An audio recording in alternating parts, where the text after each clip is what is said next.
Shalom, puji Tuhan, saudara-saudara dikasih oleh Tuhan. Untuk kesekian kalinya kita beribadah secara online dan juga kita mendengar firman Tuhan atau khotbah lewat online juga. Sebelum kita mendengar pemberitaan firman Tuhan, baiklah kita akan berdoa terlebih dahulu.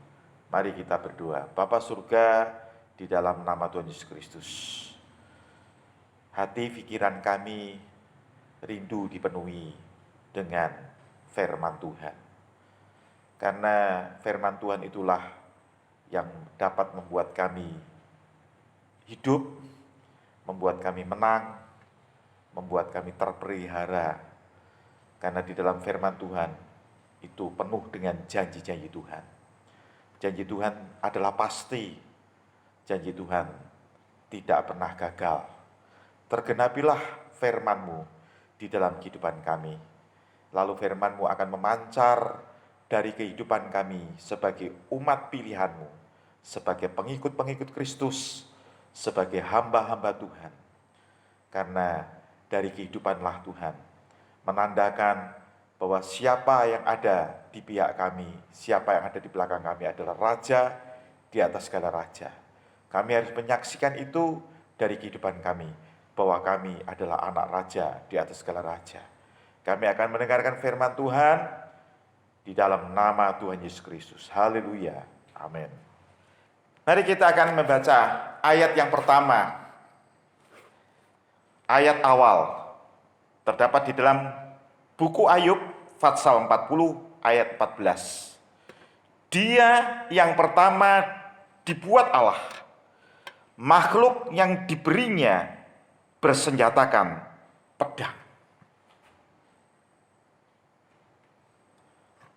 Kalau orang sudah memegang pedang, itu berarti akan bertempur, akan bertarung, atau akan berperang. Firman Tuhan akan berbicara mengenai apakah kita harus kalah. Sekali lagi, ayat awalan terdapat di dalam Ayub pasal 40 ayat 14, boleh kita baca lagi. Dia yang pertama dibuat Allah, makhluk yang diberinya bersenjatakan perang. Firman Tuhan akan memberkati kita pada pagi hari ini. Judul firman Tuhan pada pagi hari ini adalah sebuah pertanyaan. Apakah kita harus kalah? Apakah kita harus kalah? Kalah terhadap apa saja? Kalah terhadap putus asa atau putus harap, ketakutan, kekhawatiran. Berikutnya masalah hidup sehari-hari seperti keuangan, pekerjaan, bisnis, pergaulan atau relasi, situasi atau lingkungan, dan masih banyak lagi dalam persoalan sehari-hari.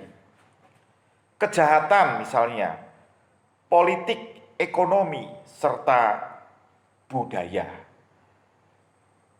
Kita tidak boleh kalah terhadap semuanya itu. Itulah jawaban. Sebagai manusia duniawi, kita tidak boleh kalah. Tetapi kenapa kita bisa kalah? Karena persoalan duniawi, persoalan daging, tidak cukup mampu kita mengalahkan dengan kekuatan daging, kekuatan badani kita. Dengan kesanggupan pengalaman kita, harta kita, relasi kita, kelompok kita, politik kita, bakat kita, talenta pun tidak cukup bisa mampu untuk mengalahkan persoalan duniawi ini. Terhadap itu semuanya sering kita kalah. Akibat kekalahan sudah pasti secara psikis atau secara spirit kita akan drop atau kita akan jatuh. atau kita akan putus harap, malahan kita akan putus asa. Itu akibat kekalahan. Mari kita harus menang. Mari kita harus bangkit untuk memenangkan masalah-masalah itu semuanya. Dan memang kita harus lebih dari pemenang. Ya, bangkitkan psikis kita terlebih dahulu. Bangkitkan spirit kita terlebih dahulu. Psikis adalah keadaan jiwa, keadaan kejiwaan, emosional kita, perasaan kita, asa kita, harapan kita, itu psikis. Lalu apa itu spirit? Bangkitkan spirit kita, bangkitkan semangat, roh kita, sukacita kita, bahagia kita.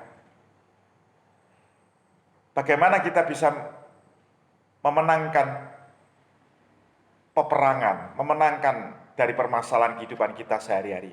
Kalau kita tidak ada sukacita, tidak ada kebahagiaan, tidak ada gairah, maka spirit kita harus kita bangkitkan.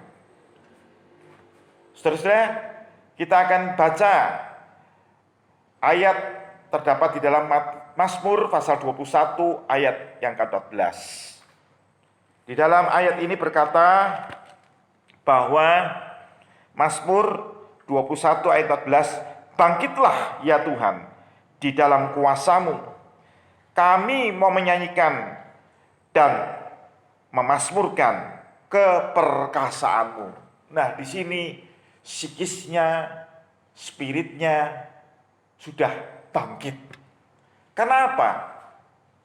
Kuasa Tuhan. Kuasa Tuhan ini adalah spirit, adalah roh Tuhan, roh kudus, roh Allah. Perhatikan itu, betapa pentingnya kuasa Tuhan untuk dapat memenangkan kita dari pertarungan, mengalahkan permasalahan-permasalahan yang kita akan hadapi. Bukan hanya hari ini saja, besok, minggu depan, tapi seumur hidup kita. Bahkan kita bisa siarkan kepada anak cucu menantu keturunan kita bahwa pentingnya Roh Kudus untuk memenangkan pertarungan. Lalu kita lihat yang kedua. Di dalam 2 Korintus 10 ayat keempat, jangan andalkan senjata duniawi.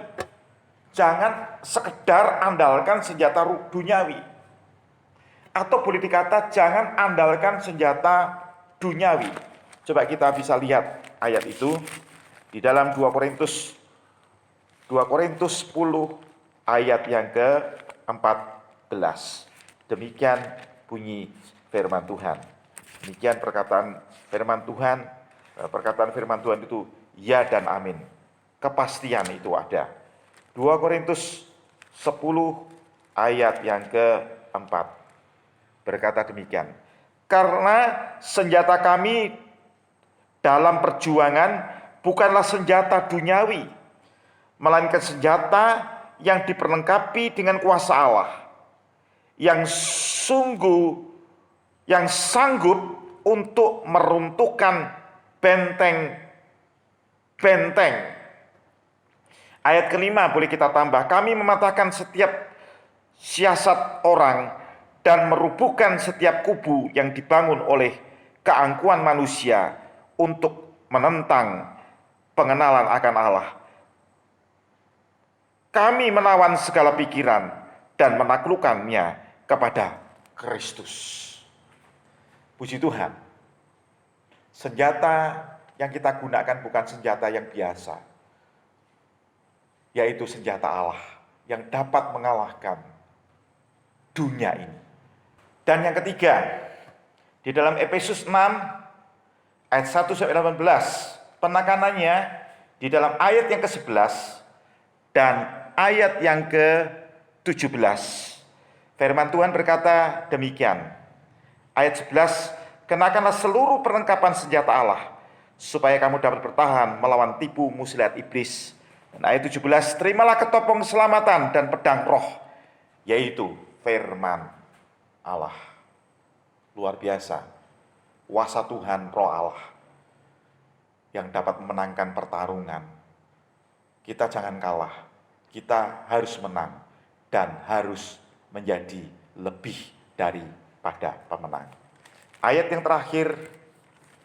terakhir di dalam 1 Yohanes 4 ayat 4 bagian B, ini ayat yang sudah terkenal. Sebab roh yang ada di dalam kamu lebih besar daripada roh yang ada di dalam dunia ini.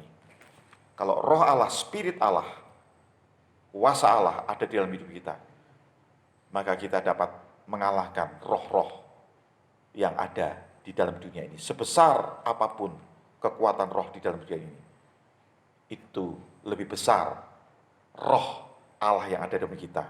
Kita dapat mengalahkan roh-roh yang ada dalam dunia ini. Maka kesimpulannya, menghadapi persoalan hidup, menghadapi persoalan dunia, tak cukup dengan kekuatan manusia, tapi kuasa Allah yang dapat membuat kita lebih dari pemenang. Amin. Puji Tuhan. Haleluya. Mari kita menyanyikan lagu. Lagu ini menyaksikan. Lagu ini membuat kita lebih yakin bahwa Tuhan yang beserta kita, roh yang ada dalam kita, dapat memenangkan kita, dan kita menjadi umat yang lebih daripada pemenang. Engkaulah perisaiku saat badai hidup menerpaku. Janjimu di dalamku, pulihkan jiwaku, bukan berdiri di tengah badai, dalam kekuatan yang kau berikan. Sampai kapanpun ku kan bertahan, karena Yesus selalu menopang hidupku. Ku kan berdiri di tengah badai dengan kekuatan yang kau berikan. Sampai kapanpun ku kan bertahan, karena Yesus selalu menopang hidupku.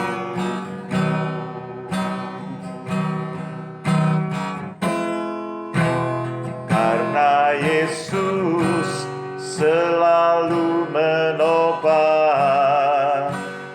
hidupku. Haleluya, haleluya, haleluya. Menang.